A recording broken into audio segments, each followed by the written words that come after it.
खुल जा SIM SIM. कहानियों के खजाने से निकली आज की कहानी का नाम है मुन्नी और मिठाई। चलिए कहानी शुरू करते हैं। मुन्नी खुश नहीं है। क्यों?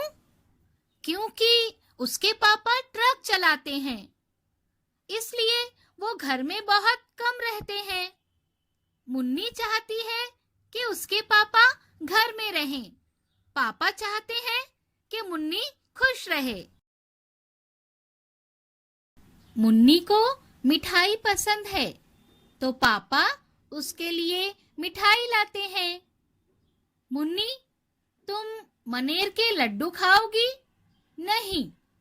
मुन्नी, तुम सिलाव का खाजा खाओगी? नहीं। मुन्नी, क्या तुम रुन्नी सैदपुर की बालूशाही खाओगी? हरगिज नहीं। तो फिर क्या खाओगी? मुन्नी ने कहा, मैं खीर खाऊंगी आपके साथ, और आप हम सबके साथ घर में रहो और हमारे साथ खीर खाओ।